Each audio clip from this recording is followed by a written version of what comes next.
और चौथी बात की हमारे जीवन की जितनी न्यूनताएं हैं, जीवन की जितनी कमियां हैं, वे जीवन की कमियां उसके माध्यम से पूर्ण हो सकती हैं। हमारे जीवन में सैकड़ों कमियां हो सकती हैं, इसलिए कमियां हो सकती हैं कि वो खुद आपकी संपत्ति है। आपने अपने जीवन में केवल कमियों को बटोरा है, पूर्णता को बटोरा नहीं। आपको कोई ऐसा गुरु मिला ही नहीं जो ये कह सके कि तुम अप्सरा साधना करो। किसी में हिम्मत थी नहीं कहने की, क्योंकि वो खुद अपनी आलोचनाओं से घबराते थे कि अगर मैं कहूंगा शिष्यों को अप्सरा साधना तो गुरु के बारे में क्या सोचेंगे, कि ऐसा कैसे गुरु जी है अप्सरा साधना करना।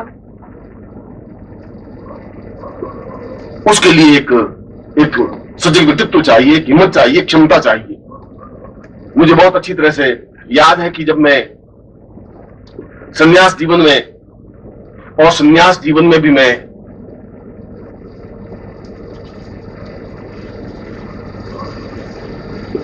आपके सामने में अगर गृहस्थ जीवन में हूं, और गृहस्थ जीवन में रह करके अगर मैंने अप्सरा साधना की है तो मेरी पत्नी को कोई आपत्ति आलोचना नहीं हुई। और मैं इस समय भी अपने दोनों हाथ उठा करके पूर्ण ईश्वर को साक्षी करके कह सकता हूं कि मैं पूर्णतः एकनिष्ठ रहा हूं। इस बात का मुझे गर्व है। यद्यपि एक अप्सरा साधना ने 108 अप्सरा साधना जीवन में की, प्रत्यक्ष किया, और उनसे आज भी 10 मिनट 15 मिनट 2 घंटे बात करने में मुझे कोई संकोच है नहीं। मैं उससे मेरे जीवन में कोई व्यतिक्रम नहीं आया, मेरे परिवार में कोई व्यतिक्रम नहीं आया, मेरे ग्रस्त जीवन में कोई न्यूनता नहीं है, मेरे आंख में कहीं गंदगी की कोई लाइन लिखी हुई नहीं है। इसलिए नहीं है कि जो तीक्ष्ण पर्सनालिटी, तीक्ष्ण व्यक्तित्व होता है वो घबराता नहीं है, विचलित नहीं होता है अपनी बात को कहने में, अपने शिष्यों के पास, और अपनी बात को उतारने में भी। और संन्यास जीवन में भी मैं घिसा पिटा सन्यासी रहा नहीं। मैं सारी बात आपके पृष्ठभूमि को स्पष्ट, क्योंकि आप जब घर जाएंगे तो लोग पूछेंगे कि आप अप्सरा साधना करने को थे, अब यही रह गया बाकी। इसलिए मैं आपको ये बात स्पष्ट कर देना चाहता हूं, क्योंकि उनकी आंख की गंदगी तो मैं सारे शरीर को गंदा कर देगी तुम्हारे। वो कहेंगे कि पहली बार सुना, ऐसा कैसे गुरुजी तुम्हारे अप्सराएं साधना करवा रहे, कितनी अप्सराएं आई भैया, अब तुम क्या जवाब दोगे। इसलिए मैं उस समय भी संन्यास जीवन में था तो मैं घिसा पिटा सन्यासी रहा नहीं। एक हाथ में मेरे कमंडल था, एक हाथ में कैमरा था, और सन्यासी वहां हिमालय के सन्यासी एकत्र होकर के ये कहा कि ये सन्यास धर्म के विपरीत है, कैमरा नहीं हो सकता सन्यासी के पास। मैंने कहा कैमरे से मेरा सन्यास धर्म खंडित कहां होता है। कैमरा अगर मैं लटका देता हूं और हिमालय के अच्छे चित्र खींच लेता हूं तो इससे मेरा सन्यास धर्म कहां खंडित हो गया, मेरी साधना कहां खंडित हो गई। उनका नहीं, ऐसा तो हो ही नहीं सकता। मैं क्यों नहीं हो सकता, अगर मैं कमंडल नीचे रख करके 4 चित्र हिमालय के खींच लेता हूं और सूर्योदय के खींच लेता हूं तो कहां मेरी साधना में न्यूनता आती है। मगर उनके गले बात उतर नहीं रही थी। और जब साधनाओं की पूर्णता करके, ब्रह्म साधना संपन्न करके जब सिद्धाश्रम में गया तो उस समय सिद्धाश्रम एक शमशान की तरह था। शमशान की तरह का मतलब यौन, कोई आवाज नहीं, कोई हलचल नहीं, कोई चेतना नहीं, बस वो सन्यासी बैठे लंगोट लगाए हुए, आंख बंद किए, 2 साल से साधना कर रहे हैं, आंख बंद किए ध्यान लगा रहे हैं। कोई 3 साल से समाधि है, किसी की 5 साल से समाधि है। हमने कहा इस जगह अपन जिंदा नहीं रह सकते, ये आंख बंद करके 3-3 साल 2-2 साल अपन नहीं बैठ सकते, ये संभव नहीं है, ये उचित नहीं है। ये सिद्धि योगा झील है, इतनी सुंदर स्फटिक की नावें हैं, ये सिद्धि योगा झील में स्नान करने का एक आनंद है, एक तृप्ति है, एक संगीत है, ये सब ये कैसे होगा। वहां पर मैं तो नया नया गया था, तो मुझसे तो 100 साल पहले आए हुए थे, 200 साल पहले का आए हुए थे, 50 साल पहले का आए हुए थे। सन्यासियों की कमी थी नहीं, मगर सन्यासी सब रूखे सूखे हुए, गाल पिचके हुए, और एक लंगोट लगाई और बैठे, कोई वहां बैठा, कोई वहां बैठा, कोई वहां बैठा, वो इससे बात करेंगे, वो इससे बात करेंगे। 2, 4, 5, 6 दिन बीत गए। मैंने कहा कि ये सिद्धाश्रम तो नहीं हो सकता। अगर ऐसा सिद्धाश्रम है तो फिर मेरा शिष्य कोई जा ही नहीं सकता, वहां क्या करेगा जाकर। मैंने 2-4 सन्यासियों से पूछा, मैंने कहा कि ये सिद्धाश्रम जिसके बारे में लोग इतनी तपस्या करते हैं, इतना प्राण सुखा देते हैं, इतनी पंचाग्नि करते हैं, फिर यहां पहुंचते हैं तो ये सिद्धाश्रम आपने भी देखा नहीं, यही सिद्धाश्रम है। मैंने कहा इस सिद्धाश्रम में तो कोई हलचल नहीं है, कोई चेतना है ही नहीं। उसमें हलचल क्या होता है, उसमें हलचल क्या होता है, ध्यान लगाना है, साधना करनी है, मंत्र जाप करना है।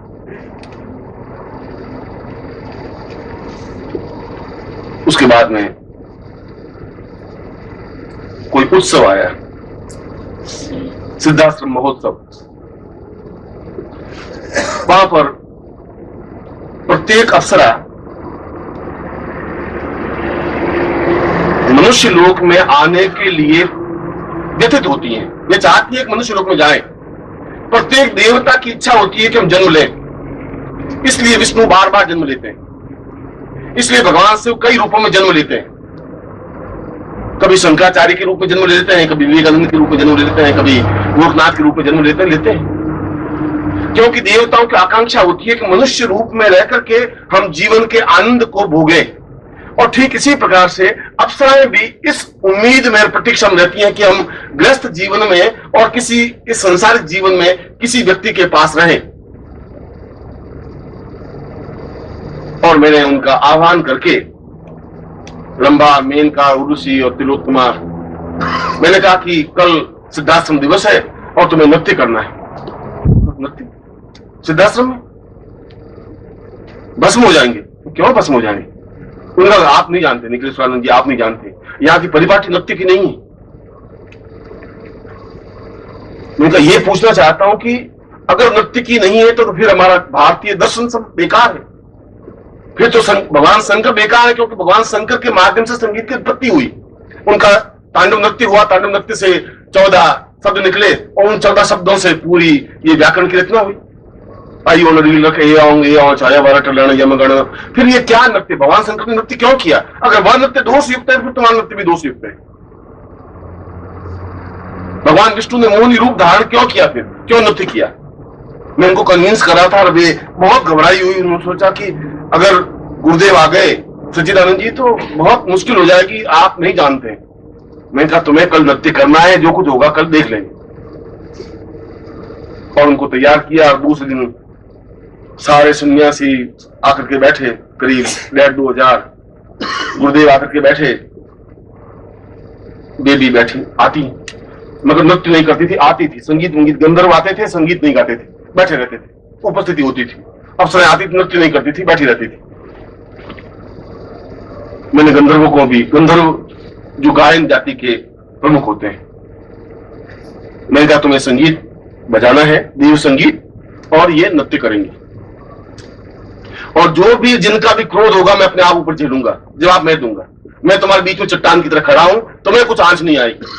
निस्तब्ध और शांत सिद्धाश्रम में कुछ हलचल, कुछ चेतना, कुछ आनंद की अनुभूतियां होनी चाहिए। और नृत्य हुआ। और मैं सोचता हूं कि जितने सन्यासी थे उन सबको 100 बिच्छुओं ने तो काटा ही होगा एक साथ। उनके देख रहे थे, उनकी तरफ ताक रहे थे और उछल रहे थे और जोश में ऊंचे नीचे हो नहीं रहे थे। घंटे भर का पूरा नृत्य हुआ। बीच में एक निर्भयानंद जी थे, वो बहुत ही काफी वर्ष 700-800 साल के थे। उन्होंने कहा कि ये नृत्य का किसने कहा? मैंने कहा नृत्य का तो मैंने कहा है। उन्होंने कहा कि ऐसा अश्लील नृत्य और इस अप्सराओं से? मैंने कहा कि फिर अगर इनके शरीर में और इनके जीवन में कहीं अश्लीलता है तो फिर कोणार्क के मंदिर हमें जला देने चाहिए, फिर खजुराहो के मंदिर जला देने पड़ेंगे, फिर देवताओं की जितनी मूर्तियां हैं भारत में उन सबको जला देनी पड़ेंगी, फिर तुलसीदास की रामायण में जो सीता का वर्णन है उसको जला देना पड़ेगा, फिर वाल्मीकि ने जो सीता का वर्णन किया उसको भी जला देना पड़ेगा। अश्लीलता कहां है? फिर अश्लीलता तो निर्भयानंद जी आपकी आंख में, तुम उसमें गड़बड़ देख रहे हो। कहां गड़बड़ है? कौन सी न्यूनता आ गई? नृत्य में कहां सी कमी आ गई? ऐसा जवाब किसी ने दिया नहीं था। और मैंने कहा ज्यादा से ज्यादा रवाना कर देंगे, बाहर चले जाएंगे। नहीं सिद्धाश्रम नहीं, सही सिद्धाश्रम कोई सिद्धाश्रम से कोई जिंदगी तो नहीं पार हो जाएगी। उनका कि आपने इनको कहा था, मैंने कहा था। और मैंने इसलिए कहा था कि ये नृत्य जीवन का एक आवश्यक तत्व है और उर्वशी और रंभा, मेनका और अप्सराएं भी जीवन का एक आवश्यक तत्व है। अगर आपको कोई अश्लीलता दिखाई दे तो आपकी आंख में जरूर हो सकती है, इनकी आंखों में कहीं कुछ नहीं है। इनकी आंखों में कोई न्यूनता नहीं, कमी नहीं है। उसके बाद में एक चिंतन बना नृत्य का, गंधर्व का, संगीत का, भावनाओं का। और ये सारी बात और पृष्ठभूमि आपके सामने स्पष्ट करने के पीछे मेरा मकसद और मंतव्य यह था कि अप्सरा साधना करना भी उतना ही जीवन का एक आवश्यक तत्व और धर्म है जितना कि हम किसी देवता की साधना करें। वह देवता की साधना अलग रूप में की जाएगी, अप्सरा की साधना अलग रूप में की जाएगी। उसके लिए भी आपका एक सजग और प्रखर व्यक्तित्व होना चाहिए। और यदि आपके पास पुरुषत्व है, यदि आपके पास क्षमता है, यदि आपके पास जीवन शक्ति है, तो निश्चय ही आप साधना में सिद्धि प्राप्त कर सकते हैं। क्योंकि सिद्धि प्राप्त करने के लिए आप में एक बल होना चाहिए, साहस होना चाहिए, दृढ़ता होनी चाहिए। इस प्रकार से घिसा पिटा जीवन जीने वाले शिष्य नहीं बन सकते। मैं जीवन का, मेरे जीवन और मेरे शिष्य की तो परिभाषा बन ही नहीं सकती। मैं जीवन में इस प्रकार से जिंदगी जी नहीं। मैंने अपने जीवन को अपने ढंग से जिया है और जीवन के प्रत्येक क्षण का आनंद लिया है और लेता हूं। मैं इस बात की चिंता करता हूं कि कोई क्या कह देगा।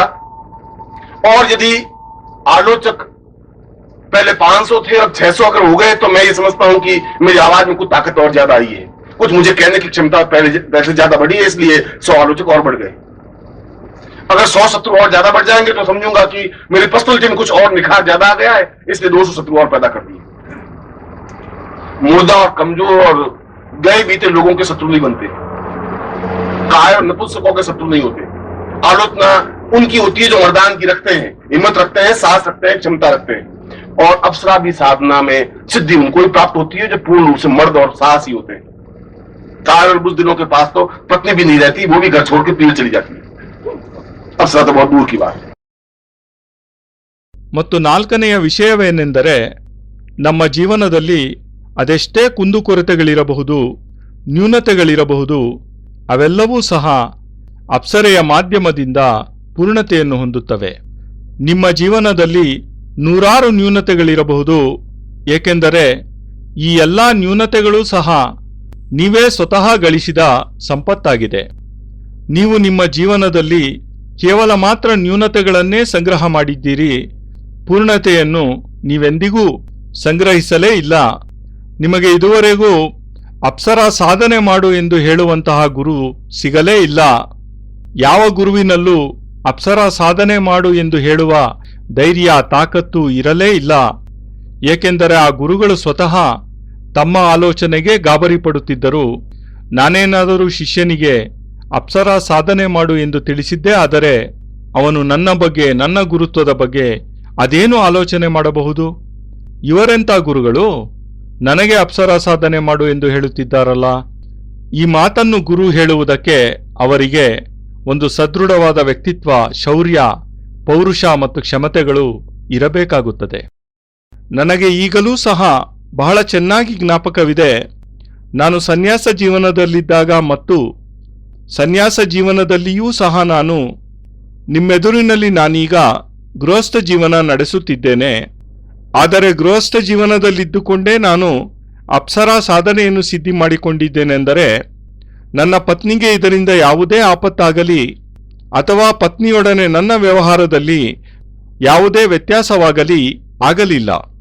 ಮತ್ತು ನಾನು ಈ ಕ್ಷಣದಲ್ಲಿಯೂ ಸಹ ನನ್ನೆರಡೂ ಕೈಗಳನ್ನು ಮೇಲೆತ್ತಿ ಪೂರ್ಣ ಈಶ್ವರನ ಸಾಕ್ಷಿಯಾಗಿ ಹೆಮ್ಮೆಯಿಂದ ಹೇಳಬಲ್ಲೆ, ನಾನು ನನ್ನ ಪತ್ನಿಗೆ ಪೂರ್ಣತಃ ಏಕನಿಷ್ಠನಾಗಿದ್ದೇನೆ ಎಂದು. ಮತ್ತು ಈ ವಿಷಯದಲ್ಲಿ ನನಗೆ ಗರ್ವವಿದೆ. ಏಕೆಂದರೆ ಕೇವಲ ಒಂದೇ ಒಂದು ಅಪ್ಸರೆಯ ಸಾಧನೆಯಲ್ಲ, 108 ಅಪ್ಸರೆಯರ ಸಾಧನೆ ಮಾಡಿದ್ದೇನೆ. ಆ ಅಪ್ಸರೆಯರನ್ನು ನನ್ನೆದುರಿನಲ್ಲೇ ಪ್ರತ್ಯಕ್ಷಗೊಳಿಸಿದ್ದೇನೆ ಮತ್ತು ಆ ಅಪ್ಸರೆಯರೊಂದಿಗೆ ಈಗಲೂ ಸಹ 10 ನಿಮಿಷ, 15 ನಿಮಿಷ, 2 ಗಂಟೆಗಳ ಕಾಲ ಮಾತನಾಡುವುದಕ್ಕೆ ನನಗಂತೂ ಯಾವುದೇ ಸಂಕೋಚ ಇಲ್ಲವೇ ಇಲ್ಲ. ಇದರಿಂದ ನನ್ನ ಜೀವನದಲ್ಲಿ ಯಾವುದೇ ಏರುಪೇರಾಗಲಿಲ್ಲ, ನನ್ನ ಪರಿವಾರದಲ್ಲಿ ಯಾವುದೇ ಸಮಸ್ಯೆ ಉಂಟಾಗಲಿಲ್ಲ, ನನ್ನ ಗೃಹಸ್ಥ ಜೀವನದಲ್ಲಿ ಯಾವುದೇ ನ್ಯೂನತೆ, ಕೊರತೆ ಏರ್ಪಡಲಿಲ್ಲ ಮತ್ತು ನನ್ನ ಕಣ್ಣಿನ ದೃಷ್ಟಿಯಲ್ಲಿ ಒಂದೇ ಒಂದು ವಿಕಾರದ ಗೆರೆಯೂ ಸಹ ಮೂಡಲೇ ಇಲ್ಲ. ಏಕೆಂದರೆ ಯಾರಿಗೆ ತೀಕ್ಷ್ಣವಾದ ಪರ್ಸನಾಲಿಟಿ, ತೀಕ್ಷ್ಣ ವ್ಯಕ್ತಿತ್ವವಿರುತ್ತದೆಯೋ ಅವರೆಂದಿಗೂ ಗಾಬರಿಯಾಗುವುದಿಲ್ಲ, ವಿಚಲಿತರೂ ಆಗುವುದಿಲ್ಲ.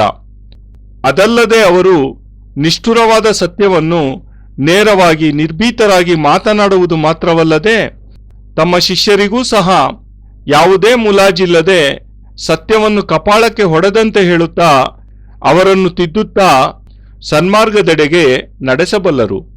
ಸನ್ಯಾಸ ಜೀವನದಲ್ಲಿಯೂ ಸಹ ನಾನು ಎಂದಿಗೂ ಕಿತ್ತು ಹೋದ ಕಳಪೆ ಸನ್ಯಾಸಿಯಾಗಿರಲಿಲ್ಲ. ನಾನು ನನ್ನೆಲ್ಲ ಮಾತನ್ನು ನಿಮಗೆ ಅತಿ ಸುಭದ್ರವಾದ ಭೂಮಿಕೆಯೊಂದಿಗೆ ಸ್ಪಷ್ಟಪಡಿಸುತ್ತಿದ್ದೇನೆ. ಏಕೆಂದರೆ ಈ ಶಿಬಿರದಿಂದ ನೀವು ಮನೆಗೆ ಹಿಂತಿರುಗಿದಾಗ ನಿಮ್ಮ ಜನ ನಿಮ್ಮನ್ನು ಕೇಳುತ್ತಾರೆ, ನೀವು ಅಪ್ಸರಾ ಸಾಧನೆ ಮಾಡಲು ಹೊರಟಿದ್ದೀರಾ? ಈಗ ಇದೊಂದು ಮಾಡುವುದು ಮಾತ್ರವೇ ನಿಮಗೆ ಬಾಕಿ ಉಳಿದಿದೆಯೇ ಎಂದು. ಆದ್ದರಿಂದಲೇ ನಾನು ನಿಮಗೆ ಈ ವಿಷಯವನ್ನು ಸ್ಪಷ್ಟಪಡಿಸಲು ಇಚ್ಛಿಸುತ್ತೇನೆ. ಏಕೆಂದರೆ ಅವರುಗಳ ಕಣ್ಣಿನಲ್ಲಿರುವ ವಿಕಾರ ನಿಮ್ಮ ಇಡೀ ಶರೀರವನ್ನೇ ಮಲಿನಗೊಳಿಸಿಬಿಡುತ್ತದೆ. ಅವರು ಹೇಳುತ್ತಾರೆ, ಇದೇ ಮೊದಲ ಬಾರಿಗೆ ಕೇಳುತ್ತಿದ್ದೇವೆ. ಅದೆಂತಹ ಗುರುಗಳು? ನಿಮ್ಮ ಗುರುಗಳು ಅಪ್ಸರಾ ಸಾಧನೆ ಮಾಡಿಸುತ್ತಿದ್ದಾರೆ ನಿನ್ನಿಂದ? ಅದೆಷ್ಟು ಮಂದಿ ಅಪ್ಸರೆಯರು ಬಂದರಣ್ಣ? ಅದೆಷ್ಟು ಮಂದಿ ಅಪ್ಸರೆಯರು ಬಂದರು ನಿನ್ನ ಬಳಿಗೆ ಎಂದು. ಈಗ ಇದಕ್ಕೆ ನೀನೇನು ಉತ್ತರಿಸುತ್ತೀಯಾ? ಆದ್ದರಿಂದಲೇ ನಾನು ಆ ಸಮಯದಲ್ಲಿಯೂ ಸನ್ಯಾಸ ಜೀವನದಲ್ಲಿದ್ದೆನಾದರೂ ಕಿತ್ತು ಹೋದ ಕಳಪೆ ಸನ್ಯಾಸಿಯಾಗಿರಲಿಲ್ಲ. ನನ್ನ ಒಂದು ಕೈಯಲ್ಲಿ ಕಮಂಡಲವಿದ್ದರೆ ಮತ್ತೊಂದು ಕೈಯಲ್ಲಿ ಕ್ಯಾಮರಾವನ್ನು ಹಿಡಿದಿದ್ದೆ. ಮತ್ತು ಸನ್ಯಾಸಿಗಳೆಲ್ಲ ಅಲ್ಲಿ, ಸಂಪೂರ್ಣ ಹಿಮಾಲಯದ ಸನ್ಯಾಸಿಗಳೆಲ್ಲ ಒಂದೆಡೆ ಒಟ್ಟಾಗಿ ಸೇರಿ ಏಕತ್ರವಾಗಿ ಹೇಳಿದರು, ಇದು ಸನ್ಯಾಸ ಧರ್ಮಕ್ಕೆ ವಿಪರೀತವಾದ ವ್ಯತಿರಿಕ್ತವಾದ ಕಾರ್ಯವಾಗಿದೆ. ಕ್ಯಾಮರಾ ಎಂದಿಗೂ ಸನ್ಯಾಸಿಯ ಬಳಿಯಲ್ಲಿ ಇರಲೇಬಾರದು ಎಂದು. ಅದಕ್ಕೆ ನಾನು, ಕ್ಯಾಮರಾದಿಂದ ನನ್ನ ಸನ್ಯಾಸ ಧರ್ಮ ಯಾವ ರೀತಿ ಖಂಡಿತವಾಗುತ್ತದೆ? ಕ್ಯಾಮರಾ ನನ್ನ ಕೊರಳಿನಲ್ಲಿದ್ದು ನಾನು ಹಿಮಾಲಯದ ಕೆಲವು ಅದ್ಭುತ ರಮ್ಯ ದೃಶ್ಯಗಳನ್ನು ಸೆರೆ ಹಿಡಿದರೆ ಅದರಿಂದ ಸನ್ಯಾಸ ಧರ್ಮಕ್ಕೆ ಧಕ್ಕೆ ಉಂಟಾಗುವುದೇ? ಹೇಗೆ ಧಕ್ಕೆ ಉಂಟಾಗುತ್ತದೆ? ಇದರಿಂದ ನನ್ನ ಸಾಧನೆ ಹೇಗೆ ನಿಷ್ಫಲವಾಗುತ್ತದೆ, ನಿರರ್ಥಕವಾಗುತ್ತದೆ ಎಂದೆ. ಅದಕ್ಕೆ ಅವರೆಲ್ಲ, ಈ ರೀತಿ ಮಾಡುವುದು ಸರಿಯಲ್ಲ, ಈ ರೀತಿ ಆಗುವುದು ಸಾಧ್ಯವಿಲ್ಲ ಎಂದರು. ಅದಕ್ಕೆ ನಾನು, ಈ ರೀತಿ ಏಕೆ ಆಗುವುದಿಲ್ಲ? ನಾನು ಕಮಂಡಲವನ್ನು ಕೆಳಗಿಟ್ಟು 4-6 ಸೂರ್ಯೋದಯದ ರಮ್ಯ ದೃಶ್ಯಗಳನ್ನು ಕ್ಯಾಮರಾದಿಂದ ಸೆರೆ ಹಿಡಿದರೆ, ಹಿಮಾಲಯದ ಚಿತ್ರಗಳನ್ನು ಸೆರೆ ಹಿಡಿದರೆ ನನ್ನ ಸಾಧನೆ ಯಾವ ರೀತಿ ಖಂಡಿತವಾಗುತ್ತದೆ, ನಿಷ್ಫಲವಾಗುತ್ತದೆ, ನಿರರ್ಥಕವಾಗುತ್ತದೆ ಎಂದು ಪ್ರಶ್ನಿಸಿದೆ. ಆದರೆ ಅವರಾರಿಗೂ ಸರಿಯಾಗಿ ಉತ್ತರಿಸಲು ಆಗಲೇ ಇಲ್ಲ. ಏಕೆಂದರೆ ಅವರ್ಯಾರೂ ನಾನು ಹೇಳಿದ್ದನ್ನು ಸರಿಯಾಗಿ ಕಿವಿಗೊಟ್ಟು ಕೇಳಿ ಅರ್ಥ ಮಾಡಿಕೊಂಡಿರಲೇ ಇಲ್ಲ. ಮತ್ತು ನಂತರ ನಾನು ನನ್ನ ಸಾಧನೆಗಳಲ್ಲಿ ಪೂರ್ಣತೆಯನ್ನು ಪಡೆದು ಬ್ರಹ್ಮ ಸಾಧನೆಯನ್ನು ಸಂಪನ್ನ ಮಾಡಿಕೊಂಡು ಸಿದ್ಧಾಶ್ರಮ ತಲುಪಿದಾಗ, ಆ ಸಮಯದಲ್ಲಿ ಸಿದ್ಧಾಶ್ರಮ ಒಂದು ಸ್ಮಶಾನದಂತಿತ್ತು. ಸ್ಮಶಾನದ ತರಹ ಇತ್ತು ಎನ್ನುವುದರ ಅರ್ಥವೇನೆಂದರೆ, ಅಲ್ಲಿ ಯಾವುದೇ ಶಬ್ದ ಇರಲಿಲ್ಲ, ಸ್ಪಂದನೆ ಇರಲಿಲ್ಲ, ಚೇತನವಿರಲಿಲ್ಲ. ಕೇವಲ ಸನ್ಯಾಸಿಗಳು ಲಂಗೋಟಿ ಧರಿಸಿಕೊಂಡು ಕಣ್ಣು ಮುಚ್ಚಿ ತಪಸ್ಸಿಗೆ ಕುಳಿತಿದ್ದಾರೆ. ಕೆಲವರು 2 ವರ್ಷಗಳಿಂದ ಕಣ್ಣು ಮುಚ್ಚಿ ಧ್ಯಾನ ಮಾಡುತ್ತಿದ್ದಾರೆ. ಕೆಲವರು 3 ವರ್ಷಗಳಿಂದ ಸಮಾಧಿಸ್ಥರಾಗಿದ್ದಾರೆ. ಮತ್ತೆ ಕೆಲವರು 5 ವರ್ಷಗಳ ಸಮಾಧಿ ತೆಗೆದುಕೊಂಡು ಕಣ್ಣು ಮುಚ್ಚಿ ಕುಳಿತಿದ್ದಾರೆ. ಆಗ ನನಗನಿಸಿದ್ದು, ಈ ಸ್ಥಳದಲ್ಲಿ ನಾನಂತೂ ಬದುಕಲು, ಜೀವಂತವಾಗಿರಲು ಸಾಧ್ಯವೇ ಇಲ್ಲ ಎಂದು. ಈ ರೀತಿ ಕಣ್ಣು ಮುಚ್ಚಿ ಕುಳಿತು 2 ವರ್ಷ, 3 ವರ್ಷ ನನಗಂತೂ ಬದುಕಲು ಸಾಧ್ಯವಾಗುವುದೇ ಇಲ್ಲ. ಇದು ನನಗಂತೂ ಅಸಂಭವ ಮತ್ತು ಇದರ ಅವಶ್ಯಕತೆ ನನಗಂತೂ ಇಲ್ಲ. ಇಲ್ಲಿ ಸಿದ್ಧಯೋಗ ಸರೋವರವಿದೆ. ಅದರ ದಡದಲ್ಲಿ ಅತಿ ಸುಂದರವಾದ ಸ್ಫಟಿಕದ ನಾವೆಗಳಿವೆ. ಈ ಸಿದ್ಧಯೋಗ ಸರೋವರದಲ್ಲಿ ಸ್ನಾನ ಮಾಡುವುದು ಅತ್ಯಂತ ಆನಂದದಾಯಕವಾಗಿರುತ್ತದೆ, ತೃಪ್ತಿ ಕೊಡುತ್ತದೆ. ಮತ್ತು ಸರೋವರದ ರಮ್ಯತೆಯೊಂದಿಗೆ ದಿವ್ಯ ಸಂಗೀತವು ಬೆರೆತು ಮನಸ್ಸಿಗೆ, ಶರೀರಕ್ಕೆ ಅತ್ಯಂತ ಆಹ್ಲಾದಕಾರಿಯಾಗಿರುತ್ತದೆ. ಇದನ್ನೆಲ್ಲ ಬಿಟ್ಟು ಕಣ್ಣು ಮುಚ್ಚಿ ಸುಮ್ಮನೆ ಕುಳಿತಿರುವುದು ಹೇಗೆ ಸಾಧ್ಯವಾಗುತ್ತದೆ? ಸಿದ್ಧಾಶ್ರಮಕ್ಕೆ ನಾನಂತೂ ಆಗಷ್ಟೇ ಹೊಸದಾಗಿ ಬಂದಿದ್ದೆ. ನನಗಿಂತ ಮುಂಚಿತವಾಗಿ 100 ವರ್ಷಗಳ ಹಿಂದೆಯೇ ಬಂದವರಿದ್ದರು, 200 ವರ್ಷಗಳ ಹಿಂದೆಯೇ ಬಂದವರಿದ್ದರು, 50 ವರ್ಷಗಳ ಮುಂಚೆ ಬಂದವರೂ ಇದ್ದರು. ಸಿದ್ಧಾಶ್ರಮದಲ್ಲಿ ಸನ್ಯಾಸಿಗಳಿಗೇನೂ ಬರವಿರಲಿಲ್ಲ, ಯಥೇಚ್ಛವಾಗಿದ್ದರು. ಆದರೆ ಅವರೆಲ್ಲ ಕೃಶವಾಗಿ ಎಲುಬಿನ ಹಂದರದಂತಿದ್ದು, ಕೆನ್ನೆಗಳು ಬತ್ತಿ ಹೋಗಿ ಮುಖದಲ್ಲಿ ಜೀವಕಳೆಯೇ ಇಲ್ಲವಾಗಿ ಕೇವಲ ಒಂದು ಲಂಗೋಟಿ ಧರಿಸಿಕೊಂಡು ತಪಸ್ಸಿಗೆ ಕುಳಿತಿದ್ದಾರೆ. ಇಲ್ಲೊಬ್ಬರು ಕುಳಿತಿದ್ದಾರೆ, ಸ್ವಲ್ಪ ದೂರದಲ್ಲಿ ಮತ್ತೊಬ್ಬರು ಕುಳಿತಿದ್ದಾರೆ, ಇನ್ನೊಬ್ಬರು ಮತ್ತಷ್ಟು ದೂರದಲ್ಲಿ ಕುಳಿತಿದ್ದಾರೆ ತಪಸ್ಸಿಗೆ. ಇವರು ಅವರೊಂದಿಗೆ ಮಾತನಾಡುವುದಿಲ್ಲ, ಅವರೂ ಸಹ ಇವರೊಂದಿಗೆ ಮಾತನಾಡುವುದಿಲ್ಲ. ನನ್ನ ಪ್ರಾರಂಭಿಕ ಸಿದ್ಧಾಶ್ರಮದ ದಿನಗಳು 2, 4, 5, 6ನೆಯ ದಿನಗಳು ಹೀಗೆಯೇ ಅಸಹನೀಯವಾದ ನಿಶ್ಶಬ್ದದೊಂದಿಗೆ ಕಳೆಯಿತು.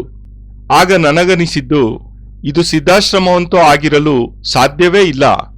ಒಂದು ವೇಳೆ ಇದೇ ಸಿದ್ಧಾಶ್ರಮವಾದರೆ ಖಂಡಿತವಾಗಿಯೂ ನನ್ನ ಶಿಷ್ಯರ್ಯಾರೂ ಇಲ್ಲಿಗೆ ಬರಲು ಇಚ್ಛಿಸುವುದೇ ಇಲ್ಲ. ಏಕೆಂದರೆ ಇಲ್ಲಿಗೆ ಬಂದು ಅವರೇನು ಮಾಡಬೇಕಾಗಿದೆ?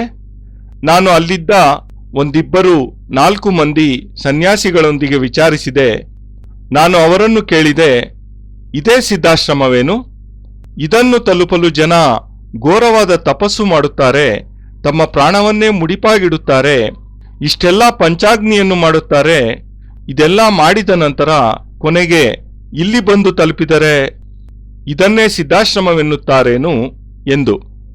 ಅದಕ್ಕೆ ಅವರು, ನೀವು ಹೊಸಬರು, ನೀವಿನ್ನೂ ಇಲ್ಲಿ ಏನನ್ನೂ ನೋಡಿಯೇ ಇಲ್ಲ, ಇದೇ ಸಿದ್ಧಾಶ್ರಮ ಎಂದರು.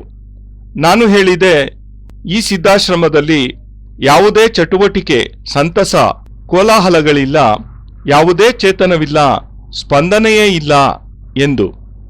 ಅದಕ್ಕೆ ಅವರು, ಚಟುವಟಿಕೆ, ಸಂತಸ, ಕೋಲಾಹಲಗಳೆಂದರೇನು? ಇಲ್ಲಿ ಕೇವಲ ಧ್ಯಾನ ಮಾತ್ರ ಮಾಡುತ್ತಾರೆ, ಸಾಧನೆ ಮತ್ತು ಮಂತ್ರಜಪಗಳಿಗೆ ಮಾತ್ರವೇ ಇಲ್ಲಿ ಅವಕಾಶವಿದೆ ಎಂದರು. ಇದಾದ ನಂತರ ಸಿದ್ಧಾಶ್ರಮದಲ್ಲಿ ಒಂದು ಉತ್ಸವ ಏರ್ಪಡಿಸಲಾಯಿತು, ಸಿದ್ಧಾಶ್ರಮ ಮಹೋತ್ಸವ ಎಂದು. ಸಿದ್ಧಾಶ್ರಮದಲ್ಲಿರುವ ಪ್ರತಿಯೊಬ್ಬ ಅಪ್ಸರೆಯೂ ಮನುಷ್ಯ ಲೋಕಕ್ಕೆ ಬರಲು ಉತ್ಸುಕಳಾಗಿರುತ್ತಾಳೆ, ವ್ಯಾಕುಲತೆಯಿಂದಿರುತ್ತಾಳೆ. ಅವಳು ಮನುಷ್ಯ ಲೋಕವನ್ನು ಸಂದರ್ಶಿಸಲೇಬೇಕೆಂದು ಬಯಸುತ್ತಾಳೆ. ಪ್ರತ್ಯೇಕ ದೇವತೆಯೂ ಸಹ ಮನುಷ್ಯ ಲೋಕದಲ್ಲಿ ಜನ್ಮ ತಾಳುವ ಇಚ್ಛೆಯುಳ್ಳವರಾಗಿರುತ್ತಾರೆ. ಆದ್ದರಿಂದಲೇ ಮಹಾವಿಷ್ಣುವು ಪದೇ ಪದೇ ಜನ್ಮ ತಾಳುತ್ತಾನೆ ಮನುಷ್ಯನಾಗಿ. ಆದ್ದರಿಂದಲೇ ಭಗವಾನ್ ಶಿವನೂ ಸಹ ಅನೇಕ ರೂಪಗಳಲ್ಲಿ ಜನ್ಮ ತಾಳುತ್ತಿರುತ್ತಾನೆ. ಒಮ್ಮೆ ಶಂಕರಾಚಾರ್ಯರ ರೂಪದಲ್ಲಿ ಜನ್ಮ ತಾಳಿದರೆ ಮತ್ತೊಮ್ಮೆ ವಿವೇಕಾನಂದರ ರೂಪದಲ್ಲಿ ಜನ್ಮ ತಾಳುತ್ತಾನೆ. ಮಗದೊಮ್ಮೆ ಗೋರಖ್ನಾಥರ ರೂಪದಲ್ಲಿ ಜನ್ಮ ತಾಳುತ್ತಾನೆ ಭಗವಾನ್ ಶಿವ. ಏಕೆಂದರೆ ದೇವತೆಗಳಲ್ಲಿ ಒಂದು ಆಕಾಂಕ್ಷೆ ಇರುತ್ತದೆ. ಅದೇನೆಂದರೆ ಅವರು ಮನುಷ್ಯ ರೂಪದಲ್ಲಿ ಜನ್ಮ ತಾಳಿ ಜೀವನದ ಆನಂದವನ್ನು ಭೋಗಿಸಲು ಬಯಸುತ್ತಾರೆ ಮತ್ತು ಸರಿಯಾಗಿ ಇದೇ ಪ್ರಕಾರದಲ್ಲಿ ಅಪ್ಸರೆಯರೂ ಸಹ ಮನುಷ್ಯ ಜೀವನದಲ್ಲಿ ಮತ್ತು ಗೃಹಸ್ಥ ಜೀವನದಲ್ಲಿರುವ ಯಾರಾದರೂ ವ್ಯಕ್ತಿಯೊಬ್ಬನ ಜೊತೆಯಲ್ಲಿರಲು ಬಯಸುತ್ತಾರೆ ಮತ್ತು ಇದಕ್ಕಾಗಿ ನಂಬಿಕೆ, ಪ್ರತೀಕ್ಷೆಯಿಂದಿರುತ್ತಾರೆ.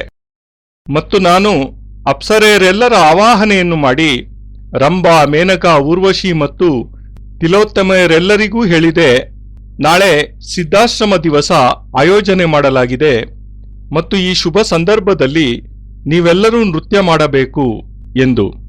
ಅದಕ್ಕೆ ಅವರು, ನೃತ್ಯ? ಅದು ಸಿದ್ಧಾಶ್ರಮದಲ್ಲಿ? ಸಿದ್ಧಾಶ್ರಮ ದಿವಸದಂದು? ನಾವೆಲ್ಲ ಸುಟ್ಟು ಭಸ್ಮವಾಗಿ ಬಿಡುತ್ತೇವೆ ಅಷ್ಟೇ ಎಂದರು. ನಾನು, ಅದೇಕೆ ನೀವು ಸುಟ್ಟು ಭಸ್ಮವಾಗುತ್ತೀರಾ? ಏನು ಕಾರಣ ಎಂದು ಕೇಳಿದಾಗ ಅವರು, ನಿಮಗೆ ನಿಖಿಲೇಶ್ವರಾನಂದಜಿ ಸಿದ್ಧಾಶ್ರಮದ ವಿಷಯ ಸರಿಯಾಗಿ ಇನ್ನೂ ತಿಳಿದೇ ಇಲ್ಲ. ಇಲ್ಲಿನ ಉತ್ಸವಗಳಲ್ಲಿ ಇದುವರೆಗೂ ನೃತ್ಯದ ಪರಿಪಾಠವನ್ನೇ ಪ್ರಾರಂಭಿಸಿಲ್ಲ. ನೃತ್ಯಕ್ಕೆ ಇಲ್ಲಿ ಪ್ರಾಧಾನ್ಯತೆಯೇ ಇಲ್ಲ ಎಂದರು. ಅದಕ್ಕೆ ನಾನು ಹೇಳಿದೆ, ನೃತ್ಯಕ್ಕೆ ಏಕೆ ಸಿದ್ಧಾಶ್ರಮ ಮಹೋತ್ಸವದಲ್ಲಿ ಅವಕಾಶವಿಲ್ಲ ಎಂದು ನಾನು ಕೇಳಲಿಚ್ಛಿಸುತ್ತೇನೆ. ನೃತ್ಯಕ್ಕೆ ಇಲ್ಲಿ ಪ್ರಾಧಾನ್ಯತೆಯೇ ಇಲ್ಲವೆಂದ ಮೇಲೆ ನಮ್ಮ ಭಾರತೀಯ ದರ್ಶನ ಎನ್ನುವ ಶಬ್ದವೇ ವ್ಯರ್ಥ, ನಿರರ್ಥಕವೆನಿಸುತ್ತದೆ. ಭಗವಾನ್ ಶಂಕರನನ್ನೂ ಸಹ ವ್ಯರ್ಥವೆಂದೇ ಹೇಳಿದಂತಾಗುತ್ತದೆ. ಏಕೆಂದರೆ ಭಗವಾನ್ ಶಂಕರನ ಮಾಧ್ಯಮದಿಂದಲೇ ಸಂಗೀತದ ಉತ್ಪತ್ತಿಯಾದದ್ದು. ಅವನು ತಾಂಡವ ನೃತ್ಯ ಮಾಡಿದ್ದು ಮತ್ತು ಆ ತಾಂಡವ ನೃತ್ಯದಿಂದಲೇ 14 ಶಬ್ದಗಳ ಉತ್ಪತ್ತಿಯಾದದ್ದು ಮತ್ತು ಆ 14 ಶಬ್ದಗಳಿಂದಲೇ ಸಂಪೂರ್ಣ ವ್ಯಾಕರಣದ ರಚನೆಯಾದದ್ದು. ಮತ್ತೆ ಭಗವಾನ್ ಶಿವನ ತಾಂಡವ ನೃತ್ಯದ ಅಗತ್ಯವಾದರೂ ಏನಿತ್ತು? ಭಗವಾನ್ ಶಿವನ ನೃತ್ಯವೂ ಸಹ ದೋಷಪೂರ್ಣವಾಗಿತ್ತು ಎನ್ನುವುದಾದರೆ ಮಾತ್ರ ನಿಮ್ಮೆಲ್ಲ ಅಪ್ಸರೆಯರ ನೃತ್ಯ ದೋಷಯುಕ್ತವಾದದ್ದು ಎಂದಂತಾಗುತ್ತದೆ. ಭಗವಾನ್ ವಿಷ್ಣುವು ಮೋಹಿನಿಯ ರೂಪವನ್ನು ಏಕೆ ಧಾರಣೆ ಮಾಡಿದ? ಮತ್ತೆ ಮೋಹಿನಿಯಾಗಿ ನೃತ್ಯ ಮಾಡಿದ್ದಾದರೂ ಏಕೆ ಎಂದು ನಾನು ಅಪ್ಸರೆಯರೆಲ್ಲರನ್ನೂ ನೃತ್ಯ ಮಾಡಲು ಒಪ್ಪಿಸಲು ಪ್ರಯತ್ನಿಸುತ್ತಿದ್ದೆನಾದರೂ ಅವರೆಲ್ಲ ಬಹಳಷ್ಟು ಗಾಬರಿಯಿಂದಿದ್ದರು ಮತ್ತು ಭಯಭೀತರಾಗಿ ಹೇಳಿದರು, ಗುರುದೇವರು ಈಗ ಇಲ್ಲಿ ಬಂದು ಬಿಟ್ಟರೆ ಗುರುದೇವ್ ಸಚ್ಚಿದಾನಂದಜಿ ಅವರೇನಾದರೂ ನಮ್ಮನ್ನೆಲ್ಲ ಇಲ್ಲಿ ಹೀಗೆ ಇರುವುದನ್ನು ಕಂಡರೆ ತುಂಬಾ ಕಷ್ಟವಾಗುತ್ತದೆ. ನಿಮಗೇಕೆ ನಮ್ಮ ಪ್ರಾಣ ಸಂಕಟದ ಅರಿವಾಗುತ್ತಿಲ್ಲ ಎಂದರು. ಅದಕ್ಕೆ ನಾನು ದೃಢವಾಗಿ, ನೀವೆಲ್ಲರೂ ನಾಳೆ ನೃತ್ಯ ಮಾಡಿಯೇ ಮಾಡುತ್ತೀರಾ, ಅದೇನಾಗಿ ಬಿಡುತ್ತದೋ ನಾಳೆ ನೋಡಿಯೇ ಬಿಡೋಣ ಎಂದು ಅಪ್ಸರೆಯರನ್ನು ನೃತ್ಯಕ್ಕೆ ಒಪ್ಪಿಸಿದೆ. ಮಾರನೆಯ ದಿನ ಸಿದ್ಧಾಶ್ರಮ ಮಹೋತ್ಸವದ ವಿಶೇಷವಾದ ದಿನ. ಸಿದ್ಧಾಶ್ರಮದ ಸಮಸ್ತ ಸನ್ಯಾಸಿಗಳು 1,500–2,000 ಸನ್ಯಾಸಿಗಳು ಬಂದು ಕುಳಿತರು. ಪೂಜ್ಯ ಗುರುದೇವ್ ಸಚ್ಚಿದಾನಂದರು ಸಹ ಬಂದು ಕುಳಿತರು. ಅಪ್ಸರೆಯರು ಬಂದು ಕುಳಿತರು. ಇಂದಿನವರೆಗೂ ಅವರೆಲ್ಲ ಕೇವಲ ಕಾರ್ಯಕ್ರಮದಲ್ಲಿ ಉಪಸ್ಥಿತರಿರುತ್ತಿದ್ದರಷ್ಟೇ ಹೊರತು ಎಂದಿಗೂ ನೃತ್ಯ ಮಾಡಿರಲಿಲ್ಲ. ಇವರಂತೆಯೇ ಗಂಧರ್ವರೂ ಸಹ ಬಂದಿದ್ದರು. ಅವರೂ ಸಹ ಯಾವುದೇ ಹಿಂದಿನ ಕಾರ್ಯಕ್ರಮಗಳಲ್ಲಿ ಸಂಗೀತವನ್ನು ಹಾಡಿರಲೇ ಇಲ್ಲ. ಕೇವಲ ಮಾತ್ರ ಪ್ರೇಕ್ಷಕರಂತೆ ಉಪಸ್ಥಿತರಿರುತ್ತಿದ್ದರು. ಅಪ್ಸರೆಯರು ಇದುವರೆಗೂ ಎಂದಿಗೂ ನೃತ್ಯ ಮಾಡಿದ್ದೇ ಇಲ್ಲ. ಕೇವಲ ಮೂಕ ಪ್ರೇಕ್ಷಕರಾಗಿ ಉಪಸ್ಥಿತರಿರುತ್ತಿದ್ದರು. ನಾನು ಗಂಧರ್ವರು ಗಾಯನ ಕಲೆಯ ಪ್ರಮುಖ ವ್ಯಕ್ತಿಗಳು. ಅವರಿಗೆ ಹೇಳಿದೆ, ನೀವು ಸಂಗೀತವನ್ನು, ದೇವಸಂಗೀತ ಗಾಯನವನ್ನು ಪ್ರಾರಂಭ ಮಾಡಿ, ಅದಕ್ಕನುಗುಣವಾಗಿ ಈ ಅಪ್ಸರೆಯರು ನೃತ್ಯ ಮಾಡುತ್ತಾರೆ. ಯಾರೇ ಆಗಿರಲಿ, ಅವರದೆಂಥ ಕ್ರೋಧಾಗ್ನಿಯೇ ಆಗಿರಲಿ, ಅದನ್ನು ನಾನೇ ಸ್ವತಃ ಸ್ವೀಕರಿಸಿ ಅದಕ್ಕೆ ಉತ್ತರವನ್ನು ಕೊಡುತ್ತೇನೆ. ನಾನು ನಿಮ್ಮ ಮತ್ತು ಅವರ ನಡುವೆ ಬೆಟ್ಟದಂತೆ ಸ್ಥಿರವಾಗಿ ನಿಂತಿದ್ದೇನೆ. ನಿಮಗೆಲ್ಲ ಯಾವುದೇ ತೊಂದರೆಯಾಗದಂತೆ, ಅವರ ಕ್ರೋಧಾಗ್ನಿಯ ಬಿಸಿ ಕೂಡ ಸೋಕದಂತೆ ನೋಡಿಕೊಳ್ಳುತ್ತೇನೆ. ಮತ್ತು ನಿಸ್ತಬ್ಧ ಶಾಂತವಾದ ಈ ಸಿದ್ಧಾಶ್ರಮದಲ್ಲಿ ಕೋಲಾಹಲ, ಲವಲವಿಕೆ, ಸಂತಸ, ಜೀವಂತತೆಯ, ಚೇತನದ, ಆನಂದದ ಅನುಭೂತಿಗಳು ಪ್ರತಿಯೊಬ್ಬರಿಗೂ ಲಭ್ಯವಾಗಲೇಬೇಕಾಗಿದೆ. ಮತ್ತು ನೃತ್ಯ ಮೊಟ್ಟ ಮೊದಲನೆಯ ಬಾರಿ ಅಪ್ಸರೆಯರಿಂದ ನೃತ್ಯ ಸಿದ್ಧಾಶ್ರಮ ಮಹೋತ್ಸವದಲ್ಲಿ ನಡೆಯಿತು. ಮತ್ತು ನನಗನಿಸಿದ್ದು, ಅಲ್ಲಿ ಉಪಸ್ಥಿತರಿದ್ದ ಎಲ್ಲಾ ಸನ್ಯಾಸಿಗಳಿಗೂ 100 ಚೇಳುಗಳು ಒಂದೇ ಸಲ ಒಮ್ಮೆಲೇ ಕಡಿದಂತೆ ಅನುಭವವಾಗಿರಲೇಬೇಕು. ಏಕೆಂದರೆ ಅವರೆಲ್ಲ ಅಪ್ರಯತ್ನವಾಗಿ ಎದ್ದು ನಿಂತು ನೃತ್ಯ ನೋಡತೊಡಗಿದ್ದರು. ಅಪ್ಸರೆಯರ ಲಯಬದ್ಧ ನರ್ತನವನ್ನು, ಹಾವಭಾವಗಳನ್ನು ಗಮನಿಸುತ್ತಾ ಅವರು ಉಸಿರಾಡುವುದನ್ನೇ ಮರೆತು ಅಚೇತನರಾಗಿ ಬಿಟ್ಟಿದ್ದರು. ಅವರೆಲ್ಲ ಹೀಗಿರುವಾಗಲೇ 1 ಗಂಟೆ ಕಾಲ ಸಂಗೀತ ನೃತ್ಯ ಕಾರ್ಯಕ್ರಮ ನಡೆಯಿತು ಯಶಸ್ವಿಯಾಗಿ. ಅಲ್ಲಿ ಉಪಸ್ಥಿತರಿದ್ದ ಸನ್ಯಾಸಿಗಳ ಸಮೂಹದ ಮಧ್ಯದಿಂದ ನಿರ್ಭಯಾನಂದ ಎನ್ನುವ ಸನ್ಯಾಸಿಯೊಬ್ಬರು ಎದ್ದು ನಿಂತರು. ಅವರಿಗೆ ಸುಮಾರು 700–800 ವರ್ಷಗಳ ವಯಸ್ಸಿರಬಹುದು. ಕಾಷಾಯ ವಸ್ತ್ರಧಾರಿಯಾಗಿದ್ದರು. ಅವರು ಕೇಳಿದರು, ಈ ನೃತ್ಯವನ್ನು ಮಾಡು ಎಂದು ಹೇಳಿದವರಾರು? ಅದಕ್ಕೆ ನಾನು, ಈ ನೃತ್ಯವನ್ನು ಆಯೋಜಿಸಿದ್ದು ನಾನೇ ಎಂದೆ. ಅದಕ್ಕೆ ಅವರು, ಇಂತಹ ಅಶ್ಲೀಲ ನೃತ್ಯ, ಅದು ಈ ಅಪ್ಸರೆಯರಿಂದ ಎಂದರು. ಅದಕ್ಕೆ ನಾನು ಹೇಳಿದೆ, ಈ ಅಪ್ಸರೆಯರ ಶರೀರದಲ್ಲಾಗಲಿ ಮತ್ತು ಅವರ ಜೀವನದಲ್ಲಾಗಲಿ ಎಲ್ಲಾದರೂ ಅಶ್ಲೀಲತೆ ಇದ್ದದ್ದೇ ನಿಜ ಆದರೆ ಕೊನಾರ್ಕಿನಲ್ಲಿರುವ ದೇವಾಲಯವನ್ನು ನಾವು ಸುಡಬೇಕಾಗುತ್ತದೆ, ಖಜುರಾಹೋ ದೇವಸ್ಥಾನವನ್ನೂ ನಾವು ಸುಡಬೇಕಾಗುತ್ತದೆ, ಮತ್ತು ಅದೆಷ್ಟು ದೇವತೆಗಳ ವಿಗ್ರಹವಿದೆಯೋ ಭಾರತ ವರ್ಷದಲ್ಲಿ ಅವೆಲ್ಲವನ್ನೂ ನಾವು ಸುಡಬೇಕಾಗುತ್ತದೆ, ಮತ್ತು ತುಳಸೀದಾಸರ ರಾಮಾಯಣದಲ್ಲಿರುವ ಸೀತೆಯ ವರ್ಣನೆಯನ್ನೂ ಸಹ ನಾವು ಸುಡಬೇಕಾಗುತ್ತದೆ, ಮತ್ತೆ ವಾಲ್ಮೀಕಿಯು ಮಾಡಿದ ಸೀತೆಯ ವರ್ಣನೆಯನ್ನೂ ಸಹ ನಾವು ಸುಡಲೇಬೇಕಾಗುತ್ತದೆ. ಅಶ್ಲೀಲತೆ ಎಲ್ಲಿದೆ? ಅಶ್ಲೀಲತೆ ನಿರ್ಭಯಾನಂದಜಿ ನಿಮ್ಮ ಕಣ್ಣುಗಳಲ್ಲಿದೆ. ನೀವು ಮಾತ್ರವೇ ಇದರಲ್ಲಿ ತಪ್ಪನ್ನು ಕಾಣುತ್ತಿದ್ದೀರಾ. ಎಲ್ಲಿದೆ ತಪ್ಪು? ಅದೆಂತಹ ನ್ಯೂನತೆ ಉಂಟಾಯಿತು ಈಗ? ನೃತ್ಯದಲ್ಲಿ ಅದೇನು ಲೋಪವಾಗಿದೆ? ಎಲ್ಲಿಂದ ಲೋಪವಾಗಿದೆ? ಇಂತಹ ದಿಟ್ಟತನದ ಉತ್ತರವನ್ನು ಯಾರೂ ಇದುವರೆಗೆ ನಿರ್ಭಯಾನಂದರಿಗೆ ಕೊಟ್ಟಿರಲಿಲ್ಲ. ಮತ್ತು ನಾನು ಆಗ ಆ ಸಮಯದಲ್ಲಿ ಅಂದುಕೊಂಡಿದ್ದು ಏನೆಂದರೆ, ಈ ಕಾರ್ಯ ನಾನು ಮಾಡಿದ್ದಕ್ಕೆ ಅತಿ ಹೆಚ್ಚು ಎಂದರೆ ನನ್ನನ್ನು ಸಿದ್ಧಾಶ್ರಮದಿಂದ ಹೊರಹಾಕಬಹುದು ಅಷ್ಟೇ. ಹೊರಗೆ ಹೋದರಾಯಿತು, ಸಿದ್ಧಾಶ್ರಮವಿಲ್ಲದಿದ್ದರೆ ಬೇಡ. ಸಿದ್ಧಾಶ್ರಮದಿಂದಲೇ ನನ್ನ ಜೀವನ ನಡೆಯಬೇಕೆಂದೇನೂ ಇಲ್ಲವಲ್ಲ.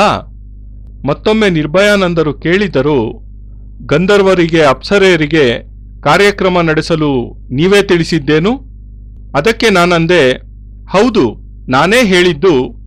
ನಾನೇ ಅವರನ್ನು ನೃತ್ಯ ಗಾಯನಕ್ಕೆ ಒಪ್ಪಿಸಿದ್ದು. ಮತ್ತು ನಾನು ಅವರಿಗೆ ಇದನ್ನು ಏಕೆ ಹೇಳಿದ್ದೇನೆಂದರೆ, ಈ ನೃತ್ಯ ಸಂಗೀತಗಳು ಜೀವನದ ಒಂದು ಅವಶ್ಯಕ ತತ್ವಗಳಾಗಿವೆ ಮತ್ತು ಊರ್ವಶಿ, ರಂಭಾ, ಮೇನಕೆ ಮತ್ತು ಎಲ್ಲ ಅಪ್ಸರೆಯರೂ ಸಹ ನಮ್ಮ ಜೀವನದ ಒಂದು ಅವಶ್ಯಕ ತತ್ವಗಳಾಗಿದ್ದಾರೆ. ಇದರಲ್ಲಿಯೂ ನಿಮಗೆ ಶ್ಲೀಲತೆ ಮತ್ತು ಅಶ್ಲೀಲತೆ ಕಾಣಿಸುತ್ತಿದ್ದರೆ ಖಂಡಿತ ಅದು ನಿಮ್ಮ ಕಣ್ಣಿನಲ್ಲಿಯೇ ಇರಬೇಕು ಹೊರತು ಈ ಅಪ್ಸರೆಯರ ಕಣ್ಣಿನಲ್ಲಿರುವುದು ಸಾಧ್ಯವೇ ಇಲ್ಲ.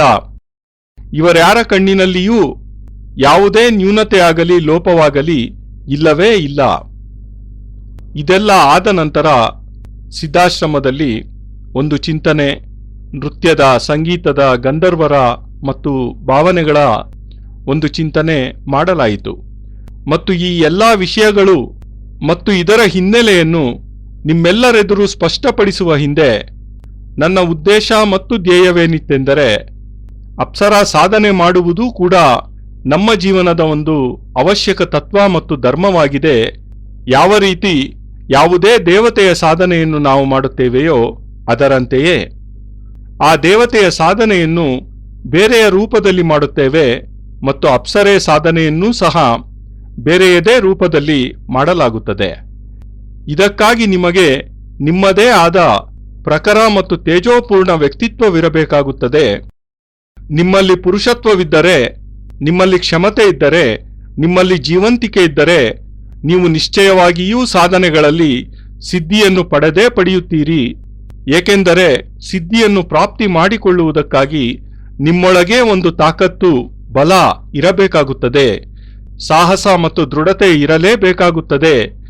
ಈ ಪ್ರಕಾರದ ಕಿತ್ತುಹೋದ ಕಳಪೆ ಜೀವನವನ್ನು ಬದುಕುವವರು ಶಿಷ್ಯರಾಗಲು ಸಾಧ್ಯವೇ ಇಲ್ಲ. ಇದು ಜೀವನದ, ನನ್ನ ಜೀವನ ಮತ್ತು ನನ್ನ ಶಿಷ್ಯನ ಜೀವನದ ಪರಿಭಾಷೆಯಂತೂ ಆಗಲು ಸಾಧ್ಯವೇ ಇಲ್ಲ. ನಾನಂತೂ ನನ್ನ ಜೀವನವನ್ನು ಈ ಪ್ರಕಾರ ನಿಕೃಷ್ಟವಾಗಿ, ಕಳಪೆಯಾಗಿ ಬದುಕಲೇ ಇಲ್ಲ. ನಾನು ನನ್ನ ಜೀವನವನ್ನು ಪ್ರಾಮಾಣಿಕವಾಗಿ, ನಿಜಾಯಿತಿಯಿಂದ ಬದುಕಿದ್ದೇನೆ ಮತ್ತು ಜೀವನದ ಪ್ರತ್ಯೇಕ ಕ್ಷಣದ ಆನಂದವನ್ನು ಅನುಭವಿಸಿದ್ದೇನೆ, ಪಡೆದಿದ್ದೇನೆ ಮತ್ತು ಈಗಲೂ ಪಡೆಯುತ್ತೇನೆ. ಯಾರು ನನ್ನ ಬಗ್ಗೆ ಏನೆಂದುಕೊಳ್ಳುವರೆಂದು ನಾನೆಂದಿಗೂ ಚಿಂತಿಸುವುದಿಲ್ಲ. ಮತ್ತು ನನ್ನ ಬಗ್ಗೆ ಆಲೋಚಿಸುವವರು ಈ ಮೊದಲು 500 ಜನರಿದ್ದವರು ಈಗ 600 ಜನರಾಗಿದ್ದಾರೆ ಎಂದರೆ ನಾನಿಷ್ಟು ಮಾತ್ರವೇ ತಿಳಿಯುತ್ತೇನೆ. ನನ್ನ ಮಾತಿನಲ್ಲಿ ಈಗ ಇನ್ನೂ ಹೆಚ್ಚಿನ ಬಲ, ಶಕ್ತಿ ಬಂದಿದೆ ಎಂದು. ನಿರ್ಭಯತೆಯಿಂದ ಮಾತನಾಡುವ ಕ್ಷಮತೆ ನನ್ನಲ್ಲಿ ಮೊದಲಿಗಿಂತ ಇನ್ನೂ ಹೆಚ್ಚಾಗಿರುವುದರಿಂದಲೇ 100 ಆಲೋಚಕರು ಹೆಚ್ಚಾಗಿದ್ದಾರೆ ಎಂದು ತಿಳಿಯುತ್ತೇನೆ. ಮೊದಲಿಗಿಂತ ನನಗೆ ಈಗ 100 ಶತ್ರುಗಳು ಹೆಚ್ಚಾಗಿದ್ದಾರೆಂದರೆ ನಾನು ಅದನ್ನು ಹೇಗೆ ಅರ್ಥೈಸುತ್ತೇನೆಂದರೆ, ನನ್ನ ವ್ಯಕ್ತಿತ್ವದಲ್ಲಿ ಇನ್ನೂ ಹೆಚ್ಚಿನ ತೀಕ್ಷ್ಣತೆ, ನಿಖರತೆ ಬಂದಿರುವುದರಿಂದಲೇ 200 ಜನ ಶತ್ರುಗಳು ನನಗೆ ಹೊಸದಾಗಿ ಹುಟ್ಟಿಕೊಂಡಿದ್ದಾರೆ ಎಂದು. ಸತ್ತಿರುವವರು, ನಿರ್ಬಲರು, ಅಪ್ರಯೋಜಕರು ಮತ್ತು ಅಯೋಗ್ಯರಿಗೆ ಯಾರೂ ಶತ್ರುಗಳಾಗುವುದಿಲ್ಲ. ಹೇಡಿಗಳಿಗೆ, ನಪುಂಸಕರಿಗೂ ಸಹ ಯಾರೂ ಶತ್ರುಗಳೇ ಇರುವುದಿಲ್ಲ. ಯಾರಲ್ಲಿ ಪೌರುಷ, ಗಂಡಸುತನವಿರುತ್ತದೋ, ಯಾರು ಸಾಹಸಿಗಳಾಗಿರುತ್ತಾರೋ, ಯಾರು ಕ್ಷಮತೆಯನ್ನು ಉಳ್ಳವರಾಗಿರುತ್ತಾರೆಯೋ ಅವರಿಗೆ ಮಾತ್ರವೇ ಆಲೋಚಕರು, ಶತ್ರುಗಳು ಇರುತ್ತಾರೆ. ಮತ್ತು ಅಪ್ಸರೆಯ ಸಾಧನೆಯಲ್ಲಿ ಸಿದ್ಧಿ ಸಿಗುವುದೂ ಕೂಡ ಈ ರೀತಿ ಯಾರು ಪೂರ್ಣ ರೂಪದಲ್ಲಿ ಪುರುಷತ್ವ, ಗಂಡಸುತನ ಹೊಂದಿರುತ್ತಾರೋ, ಸಾಹಸಿಗಳಾಗಿರುತ್ತಾರೋ ಅವರಿಗೆ ಮಾತ್ರವೇ ಅಪ್ಸರೆಯನ್ನು ಒಲಿಸಿಕೊಳ್ಳುವುದು ಸಾಧ್ಯವಾಗುತ್ತದೆ.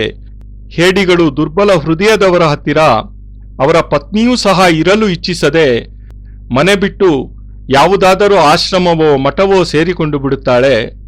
ಇನ್ನು ಅಪ್ಸರಾ ಸಾಧನೆ ಇಂಥವರಿಗೆ ಸಿದ್ಧಿಸುವುದಂತೂ ಬಹಳ ದೂರದ ವಿಷಯವೇ ಆಗಿದೆ.